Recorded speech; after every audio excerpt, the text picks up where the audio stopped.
No son las voces, no es el dinero, tampoco el medio. Es Dios sosteniendo esta obra. Obedira, 32 años de vida en el aire. Campus IBA presenta Teología en Contexto. Un espacio para profundizar las enseñanzas bíblicas y descubrir cómo aplicarlas al contexto en el que vivimos hoy. Por Obedira FM, esto es Teología en Contexto. Muy bienvenido, querido amigo, querida amiga, querido pastor, familia pastoral. Bienvenidos a este podcast Teología en Contexto. Un espacio donde conectamos la fe cristiana con los desafíos reales de nuestro tiempo. Y hoy nos acompaña el doctor Heinz-Dieter Gisprecht, director del Campus IBA. Y para nosotros es un tremendo gusto tenerte hoy con nosotros. Agradecemos que te hayas podido hacer ese espacio en tu agenda apretada como director de una casa de estudios, nada más y nada menos teológico, como lo es el Campus IBA. Un lugar que no solo proporciona contenido teórico, sino que tiene como misión preparar personas aptas para que sean líderes en el servicio y con eso impactar a la sociedad. Tremenda definición. ¿Cómo estás, doctor Heinz-Dieter Gisprecht? Bienvenido. Buenas tardes, licenciado Edgar, director de esta radio. Un gusto estar aquí. Muchas gracias por la invitación de poder compartir este programa contigo. Me siento más seguro con tu moderación porque estoy apenas entrando en ensayar cómo es la radio y todo eso. Pero bueno, aquí estamos con el corazón lleno, con las convicciones, con la pasión de servir también a la audiencia. Así que muchas gracias y estoy muy bien. Me siento cómodo aquí. No te preocupes, doctor, que nosotros aquí con el equipo nos vamos a encargar de que tú puedas tener ese espacio que necesitas para decir lo que tienes en el corazón. Así que estás en el lugar correcto, estás en el podcast correcto, porque lo que de teología hemos estudiado, aprendido, necesitamos bajarlo a tierra, necesitamos bajarlo a nuestro contexto. Y dicho eso, doctor Heinz-Dieter Gisprecht, me encantaría que tú nos introduzcas un poco al tema de hoy. ¿Cuál es el tema? ¿Cómo iniciamos? ¿Qué queremos hoy debatir aquí con la audiencia? Y voy a comenzar con un ejemplo. Adelante. Entonces, creo que los ejemplos, aunque tal vez son construidas, pero ayudan a ilustrar a lo que nos referimos en este tema, en este podcast. Bueno, una escena muy común. El pastor termina a predicar el domingo y fue un buen culto. La iglesia cantó, la palabra fue predicada, hubo oración, saludos, compañerismo después del culto. Pero después, al llegar a su casa, abre su teléfono, empieza a ver las redes sociales y ve fotos de otra iglesia, auditorio lleno, luces impresionantes, miles de personas, estadios, ¿sí? Teatro, genial. Bullicio. Y después, ni que hablar del predicador, mirando ahí en las redes sociales, bueno, algunos millones de seguidores. Y sin darse cuenta, él le aparece un pensamiento en su mente. Y se pregunta, ¿estamos haciendo algo mal nosotros?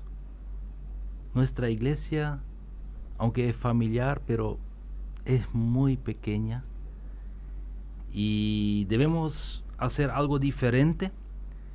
Y ahí comienza algo que realmente es un tema para muchos pastores y líderes hoy en día. Comienza esta estrategia o esta intención de compararse con otros.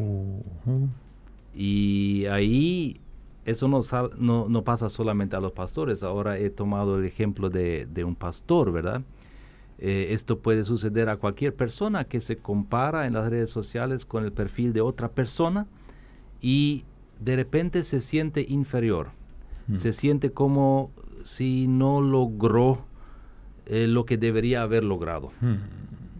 Y el problema en esa situación, en esa crisis, en ese conflicto, es que sin darnos cuenta, las redes sociales comienzan a determinar nuestro valor, nuestra identidad, y donde de repente todo se mide por la aprobación visible. Y sabemos, en teoría, sabemos que el Evangelio nos enseña otra cosa. El Evangelio nos enseña claramente que nuestra identidad no depende de lo que otros ven en nosotros, sino depende cómo Cristo me ve y cómo Cristo se acerca a mi vida. Entonces, este tema de las redes sociales es en ese sentido un contexto en el cual estamos haciendo teología, ¿sí? Teología en contexto.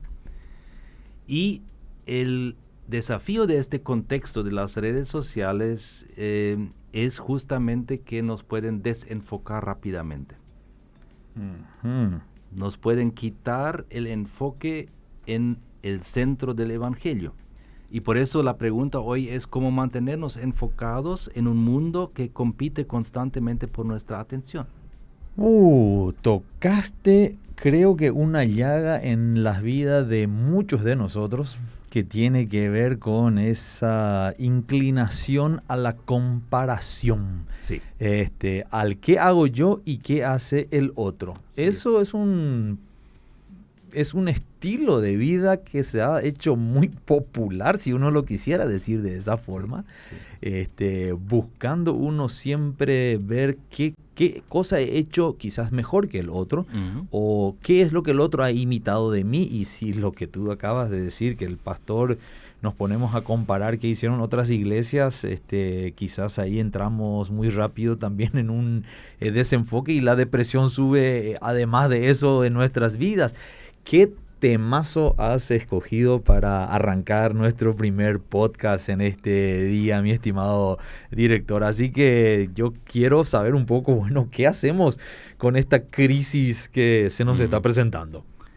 Bueno, tal vez para profundizar un poco, el problema no es solamente algo personal, mi identidad personal, sino esto se transfiere a estrategias en la iglesia. Por ejemplo, cuando de repente esto de competir o de mostrar mejores números se convierte en estrategia número 1. Yo no digo que los números no son importantes, yo no digo que podemos aprender mucho de otras iglesias muy crecientes, no estoy hablando de esto, pero cuando esto se vuelve en el centro, ahí tenemos un problema, porque en realidad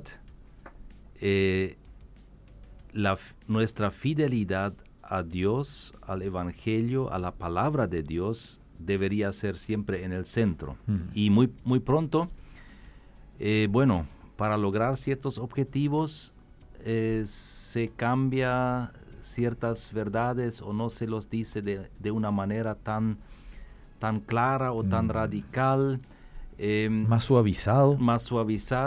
Y de hecho es así que el movimiento evangélico a nivel de América Latina está creciendo fuertemente, pero muchos que han investigado más a fondo este crecimiento dicen que sí, es un crecimiento numérico, pero no necesariamente un crecimiento en impacto de valores cristianos, de realmente vivir en el discipulado de manera radical, sino inclusive el peligro de convertirse en un movimiento popular, lo que siempre en la historia de la iglesia fue un problema, que la iglesia cuando quería ser más popular, se cambió su teología y se volvió a un movimiento popular, mientras que Cristo está hablando, como nuestro programa bien lo dice, de vivir contracorriente. Sí. ¿Sí? Contracorriente. Radical. Radical. Y esto también puede significar que no siempre vamos a ir en la misma dirección que las masas. Entonces, yo creo que, respondiendo a tu pregunta, ¿qué hacemos con esta situación o en esa situación, en estos desafíos? Creo que parece ser muy sencilla mi respuesta, pero tenemos que volver a la palabra para entender nuestro llamado y para preguntarnos por cómo podemos ser fiel a este llamado en el contexto en el cual nos toca vivir. Eso es un tema muy desafiante cuando la rapidez con la cual manejamos las informaciones que nos llegan no nos ayudan mucho a volver a ese texto sagrado, a las escrituras, que requiere un poco más de dedicación. Así es. Tiempo de lectura. No es mirar un flyer con un hermoso texto bíblico y un precioso fondo de alguna naturaleza allí. Es detenerse, leer el texto en su contexto, buscar una interpretación y después una aplicación. Eso lleva más tiempo de lo que hoy estamos quizás decididos a realizar, porque vivimos en un mundo rápido. Las redes sociales son cambiantes, la información nos llega en el momento y ya queremos y sentimos que estamos presionados a reaccionar inmediatamente. Esa es la crisis que yo veo que se está estableciendo. Y de hecho es así, Edgar, por lo menos yo lo percibo así, porque lo que produce esto es, somos muy dispersados, o sea, dispersos en el sentido de que hay tantos impulsos al mismo tiempo que no nos podemos enfocar.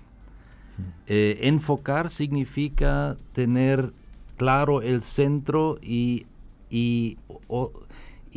tratar de orientar toda mi fuerza, mi pasión para lograr estas metas. Y superficialidad dice ser una cultura de mucha superficialidad, de muchas impresiones, pero no tanto de transformaciones.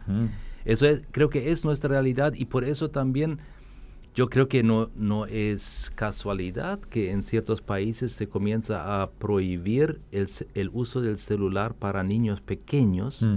Porque es un elemento distractivo. Y los profesores se dan cuenta de que los niños cuando entran a la escuela no pueden concentrarse en una cosa. Y bueno, ahí están el efecto de las redes sociales, y yo no creo que ese efecto va dirigido solamente a los niños, sino también a nosotros los adultos. Es decir, que ese efecto hoy se puede apreciar que ocurre también en nuestro entorno eclesiástico. Entonces, no solamente los miembros de la iglesia, también el liderazgo puede estar sufriendo bajo ese efecto, ¿no es cierto? Así es. Y después constantemente se busca otro modelo, otro impulso, y las personas se preguntan, pero ¿hacia dónde nos vamos? ¿Cuál es nuestro rumbo por el cual queremos luchar, y por qué cada rato hay tantos cambios sin entender por qué? Yo no estoy en contra de cambios, pero los cambios tienen que ser subordinados a la misión de la iglesia y no al revés. Entonces estás hablando de problema de identidad, hasta inclusive eclesiástica. Estamos hablando de la pérdida de nuestro propósito quizás real, con el cual muy probable que hayamos empezado muy bien como iglesia, como institución, como persona, pero de repente ese desenfoque que ha generado en nosotros la inmediatez nos saca también de nuestro concepto de la identidad. Entonces, ¿qué hacemos con eso? ¿Y por qué no volvemos justamente a la palabra para orientarnos? Vamos. Porque en realidad, aunque redes sociales es un fenómeno nuevo, pero la dispersión, esto de desenfocarnos, ya era una realidad en tiempos bíblicos. Ejemplo, la carta de Pablo a los Colosenses. donde habían ciertas influencias en la iglesia que prometían algo más profundo, algo más especial, una experiencia nueva aparte de Cristo. Sí. Y donde Pablo escribe una carta que se puede resumir en 3 palabras. Cristo es suficiente. Cristo es suficiente. Pero la pregunta es, ¿qué significa eso? Y es notable que Pablo, al iniciar esa carta, y ahí vamos a leer enseguida del Colosenses 1, los versículos 3 al 8, porque es una oración de Pablo pensando en esa realidad en la cual vivía esa iglesia joven, donde había influencias que de repente querían sustituir el evangelio sencillo, el enfoque sencillo en Cristo con otras cosas adicionales. Okay. Entonces, Pablo hace una oración a Dios y ahí menciona 3 aspectos que después queremos profundizar. Pero ¿por qué no escuchamos el texto Colosenses 1, 3 al 8 si me harías el favor de leerlo? Con mucho gusto. Voy a utilizar la nueva versión internacional NBI para aquellos que lo quieren acompañar en la lectura. Y dice así: siempre que oramos por ustedes, damos gracias a Dios, el Padre de nuestro Señor Jesucristo, pues hemos recibido noticias de su fe en Cristo Jesús y del amor que tienen por todos los creyentes, a causa de la esperanza reservada para ustedes en el cielo. De esta esperanza ya han sabido por la palabra de verdad que es el Evangelio, que ha llegado hasta ustedes. Este Evangelio está dando fruto y creciendo en todo el mundo, como también ha sucedido entre ustedes desde el día en que supieron de la gracia de Dios y la comprendieron plenamente. Así lo aprendieron de Epafras, nuestro querido colaborador y fiel servidor de Cristo para el bien de ustedes. Fue él quien nos contó del amor que tienen en el Espíritu Santo.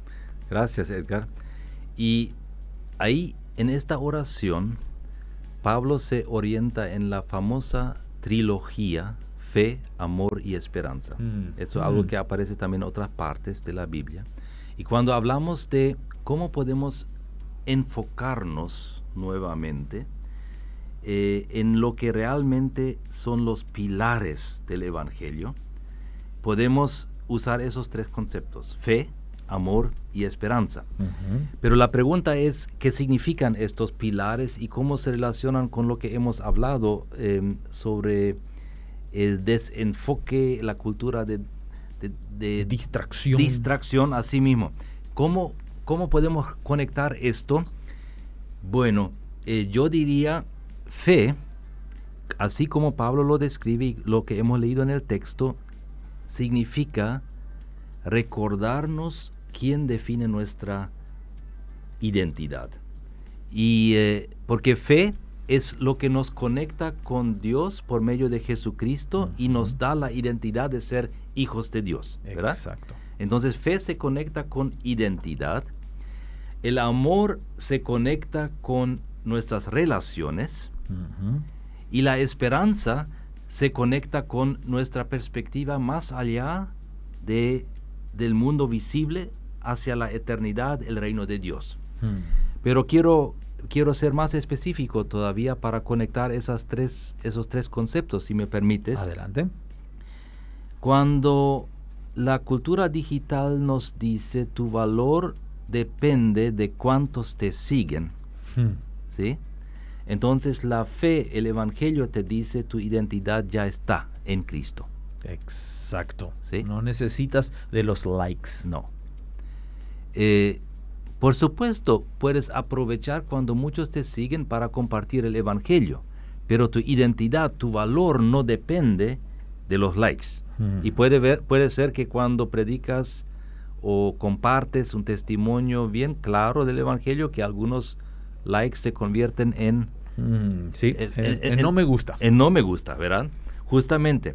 Entonces, si queremos mantenernos enfocados en nuestra identidad, lo que Pablo conecta con la palabra fe, entonces tenemos que escuchar la palabra, recordar el Evangelio y vivir conectados con Cristo. Ahora, en cuanto al amor, las redes sociales fácilmente nos empujan a proyectar una imagen. Y son relaciones digitales. Uh-huh. Relaciones digitales tienen su dinámica propia, sí, pero son mucho más propensos a hacer aparentar algo en vez de ser algo. Y ahora con la IA, con mayor razón, sí. Dejan de ser tan reales, aunque parezcan reales, y ya no lo son más. Así es. Y ahora, amor real, claro, se puede transmitir amor real también por medio de canales digitales, pero finalmente, para vivir el amor real se necesita la comunión con personas reales. Cierto. Y comienza en la familia donde sí o sí convivimos juntos. Uh-huh. Entonces, relaciones sanas, servicio humilde, una comunidad auténtica, y eso es justamente lo que ahí donde veo una gran oportunidad para nuestras iglesias, también para el ejemplo que mencioné al inicio de este pastor con la iglesia familiar pequeña. Uh-huh. Puede ser, si ellos realmente se abren hacia nuevas personas, que van a venir muchos que están hartos de estas relaciones artificiales en las redes. Y de este hacerse aparentar en un rol sin ser auténticamente una persona cercana. Inclusive una espiritualidad aparente. Así es. Superficial. Entonces, lo que tal vez buscarían es empatía, un oído abierto, también la sinceridad de hablar, de compartir, de orar juntos, de sufrir juntos, de pasar juntos por etapas difíciles, sin tener soluciones mágicas uh-huh. que no existen. Uh-huh. Entonces, yo veo en esto una gran oportunidad, y por eso yo creo que no es casualidad que Pablo menciona el amor como segundo. Uh-huh. Fe, mi identidad; amor, mi conexión hacia los otros y una comunión auténtica; y la esperanza es vivir con esa perspectiva eterna. Y ahí también, si nos movemos solamente o gran parte de nuestra vida en las redes sociales, justamente ahora con todas las guerras que vemos a nivel mundial y todos los desafíos y catástrofes que vemos, uh-huh. el sufrimiento, podemos caer en depresión. Yo quiero en este espacio dar un paréntesis. La audiencia suele ser muy puntillosa también en sus reflexiones, así que la línea está habilitada al 972-201-400. Si alguien quiere ahí hacer una consulta o una contribución sobre este tema, siéntase en libertad. Tú hablaste al principio también de la necesidad de enfocarse. Uh-huh. ¿Te animás a darme 2, 3 claves muy prácticas con las cuales yo podría decir, esto tengo que enfocar en mi vida para poder lograr alcanzar mis metas? Yo diría otra vez, lo voy a conectar con esas 3 frases, conceptos, pero uh-huh. cada uno en una frase, para ser bien puntual. Mi fe me conecta con Cristo, y eso tengo que cultivar. El amor orienta mi vida hacia otros. Yo no vivo para mí, sino vivo para servir a otros. Eso me trae sentido en mi vida, y eso me ayuda a vivir enfocados en la misión que Cristo nos encomendó, ser sus representantes. Y la esperanza me mantiene firme en el reino de Dios. Cuando yo tengo la sensación de que ya no puedo controlar ciertas situaciones, y cada uno llega en esas situaciones, en la familia, en el matrimonio, en el trabajo, con las finanzas. Uh-huh. ¿Qué hago cuando tengo la sensación de que todo se me escapa? Uh-huh. No tengo más el control. Pablo me hace recordar nuestra esperanza está enfocado en Cristo, el que dice ser el Señor, y mi fe se expresa en ese sentido en una perseverancia, una paciencia de entregar estas situaciones a Él y pedir que Él me ayude a reaccionar de manera correcta, pero también esperando cómo Él me va a guiar en esa situación. No es una solución mágica, pero es un proceso intencional, enfocado en Cristo. Porque oramos, venga tu reino, ¿verdad? Esto oramos en el Padre Nuestro. Cierto. Esas son acciones, yo siempre las trato de decir concretas. Es decir, dentro de todo un mundo de posibilidades, hagamos algo práctico, sencillo, directo. Hablaste mucho de que nuestra experiencia y nuestro amor para con Cristo se ve reflejado en las otras personas. Ese es un contexto en el cual realmente nos toca a nosotros hoy vivir y trabajar. Creo que muchos vienen en búsqueda no de un extremadamente excelente orador solamente, sino que buscan una relación, ya sea con el mismo pastor, líder de la iglesia, con la comunidad de fe en la cual se desenvuelve. Así es, y yo creo que pensando en la realidad de que muchos niños y jóvenes ya no tienen la experiencia de una familia completa, y lastimosamente muchos también tienen experiencias muy negativas con sus seres más cercanos. ¿Cómo podemos crear un espacio donde ellos pueden experimentar familia? Yo creo que Pablo nos indica muy claramente, y para responder tu pregunta, ¿cómo nos mantenemos enfocados? Bueno, viviendo como familia de fe. Exacto. ¿Sí? Viviendo como familia de fe. Claro, eso se dice fácilmente y es un proceso de aprendizaje continuo, ¿sí? Pero esto de tener empatía, recibir al otro también cuando me cuesta, perdonar, reconciliarnos. Estos son cosas que en nuestro mundo son para muchas personas experiencias totalmente desconocidas. Sí. Desconocidas. Sí. Doctor Dieter, aunque tú no lo creas, pero el tiempo ha pasado rapidísimo.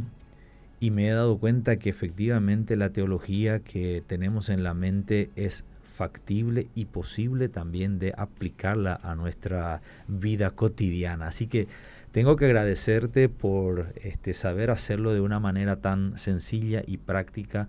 Con 3 palabras prácticamente nos dejas picando la pelota en nuestra cancha. Palabras que hemos encontrado ahí en la palabra de Dios, ¿verdad? Fe, el amor, la esperanza.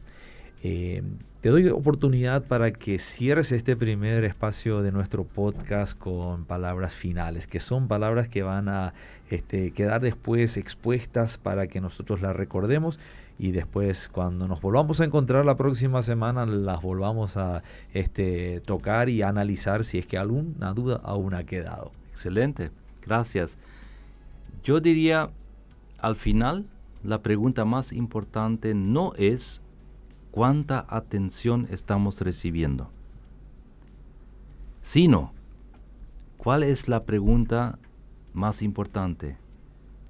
Es la siguiente: ¿Cristo sigue siendo el centro de nuestra vida y de nuestra iglesia? ¿Podemos decir con convicción Cristo es suficiente en nuestra iglesia?